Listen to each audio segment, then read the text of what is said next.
संगीत उपचार म्हणजे मेंदूचं अभ्यंग स्नान. कारण मेंदूच्या सगळ्या केंद्रांना जागृती देण्याचं, सगळ्या केंद्रांना पोषण देण्याचं काम संगीत उपचार करतं. 17 केंद्र जागृत त्यातनं होऊ शकतात. तर त्यासाठी मी ही व्याख्या त्याची थोडीशी लक्षात राहावी अशी व्याख्या बनवली आहे. बरोबर.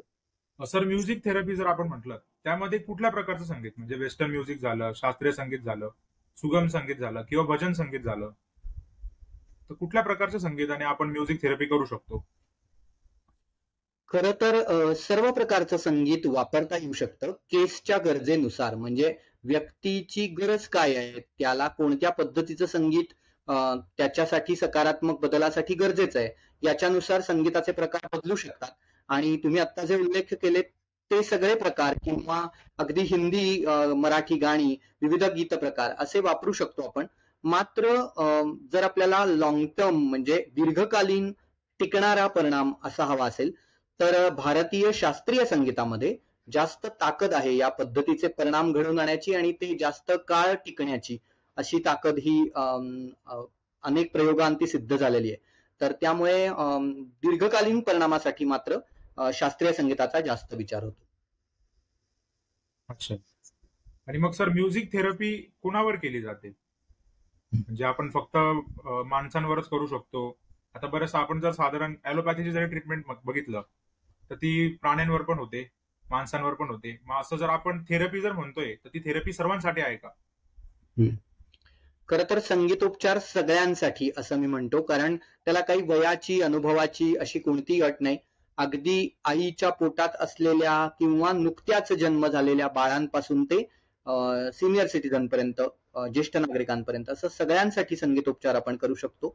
त्या पलीकडे जाऊन झाडांसाठी किंवा पाळीव प्राण्यांसाठी याचा सुद्धा वापर संगीतोपचाराचा होतो आणि तिथेही खूप चांगले रिझल्ट आपल्याला दिसतात. त्यामुळे खरं तर सर्व सजीवांसाठी संगीतोपचार अशा पद्धतीने आपण त्याचा विचार करू शकतो.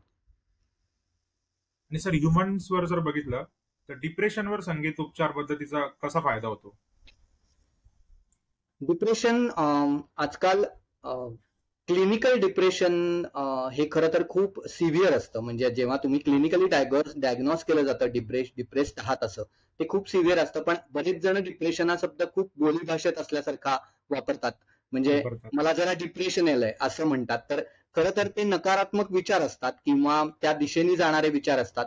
तर तिथे योग्य वेळेला म्हणजे डिप्रेशन किंवा क्लिनिकली डायग्नोज डिप्रेशनच्या स्टेटमध्ये जाण्यापूर्वी आणि त्या प्रवासात असताना किंवा त्या नकारात्मक विचारांमध्ये असताना जर संगीत किंवा संगीतोपचार आपण केले तर त्याचे खूप चांगले परिणाम दिसतात. अनेकदा आत्महत्येच्या विचारांपासून प्रवृत्त करणं, नकारात्मक विचारातून बाहेर येणं, अशा अनेक पद्धतीने याचा वापर हा होतो.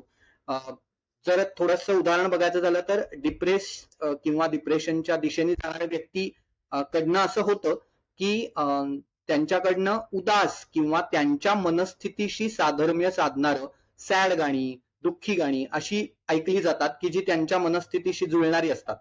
तर संगीत उपचारामध्ये खरं तर बरोबर विरुद्ध पद्धतीने आपल्याला त्याच्याबरोबर काम करायला लागतं, कारण आपल्याला ब्रेन फ्रिक्वेन्सीज किंवा ब्रेन एनर्जीचा विरुद्ध विचार करायला लागतो आणि मग त्यातनं वर त्यांना काढणं करता येतं.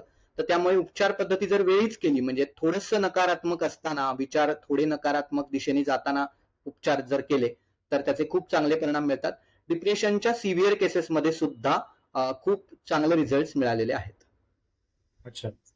आणि मग सर, जे क्लिनिकली डायग्नोज झालेले, म्हणजे जे क्लिनिकली डायग्नोज झालेले की त्यांना डिप्रेशन आहे, तर त्यांनी एखाद्या सायकोलॉजिस्ट किंवा सायकॅट्रिस्ट कडे जाण्याऐवजी म्युझिक थेरपीचा ते अवलंब करू शकताय का, ते वापर करू शकताय का?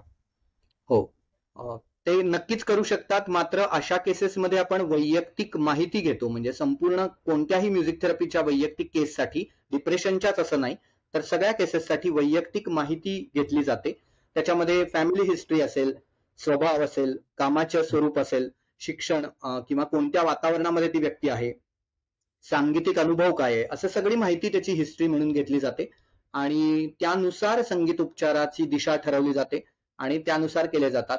आणि 60 दिवसाची सायकल ही, म्हणजे 60 दिवस कंटिन्युअस उपचार घेणं, 20 ते 25 मिनिटं दिवसातले त्यासाठी देणं, जे घर बसल्या करता येतं. म्हणजे त्यासाठी कुठे जाण्याची आवश्यकता नसते. पण या पद्धतीने त्या व्यक्ती संगीतोपचाराचा वापर करू शकतात. बरोबर. म्हणजे जशी एखाद्या सायकोलॉजिस्ट कडे जी ट्रीटमेंट असेल त्याच पद्धतीने 60 दिवसांची ट्रीटमेंट असो किंवा महिनाभराची असो, ती म्युझिक थेरपीमध्ये पण घेऊ शकतात. हो. सर, आता डिप्रेशन सारख्या दीर्घ आजारांवर तर आपण बोललो, पण जे तात्पुरत्या स्वरूपाचे आहेत, म्हणजे सर्दी, खोकला असे जे आजार आहेत, यांच्यावर फरक पडतो का संगीत थेरपीचा? अगदी सर्दी खोकला याच्यापेक्षा मी असं म्हणेन की सर्दी खोकल्याची मूळ कारणं अशी असतात की बहुतेक वेळेला प्रतिकार शक्ती कमी असते आणि मग वातावरणामधले बदल जसे होतात, म्हणजे हिवाळ्यातनं पावसाळा किंवा हिवाळ्यातनं उन्हाळा, उन्हाळ्यातनं पावसाळा, हे बदल असताना हे सर्दी खोकले होतात, कारण प्रतिकार शक्ती कमी असते वातावरणातल्या बदलांशी लढण्याची. तर प्रतिकार शक्ती वाढवू शकतो आपण किंवा त्याच्यावरती आपण संगीतोपचाराच्या माध्यमातून काम करू शकतो, कारण त्याचं मूळ हे तणावामध्ये असतं, स्ट्रेस मॅनेजमेंटमध्ये असतं. स्ट्रेस जर का तुम्ही सातत्याने तणावात असाल किंवा स्ट्रेस कॅरी करत असाल तर आपोआपच त्याचा इम्युनिटीवरती, प्रतिकार शक्तीवरती त्याचा फरक जाणवतो आणि मग त्यातनं हे छोटे छोटे आजार सतत होणं किंवा सतत सर्दी असणं, सतत काहीतरी होणं असं घडतं. तर स्ट्रेसवरती म्हणजे मूळ कारणावरती आपण संगीतोपचार करू शकतो आणि त्याचे खूप चांगले परिणाम, कारण जगभरामध्ये स्ट्रेस मॅनेजमेंटचं सगळ्यात परिणामकारक तंत्र म्हणून म्युझिक थेरपीला मान्यता आहे. त्यामुळे त्याच्यावरती काम केल्यानंतर हे बारीक बारीक गोष्टी आपोआपच होत नाहीत. आणि दुसरं म्हणजे छोट्या छोट्या बदलांसाठी आपण करू शकतो, म्हणजे आत्मविश्वास वाढवणं असेल, भीती कमी करणं असेल, झोप चांगल्या लागण्यासाठी असेल, अशा छोट्या छोट्या अनेक ज्याला छोट्या म्हणता येईल पण त्याचे परिणाम मात्र मोठे असतात, अशा गोष्टींवरती सुद्धा काम करता येतं.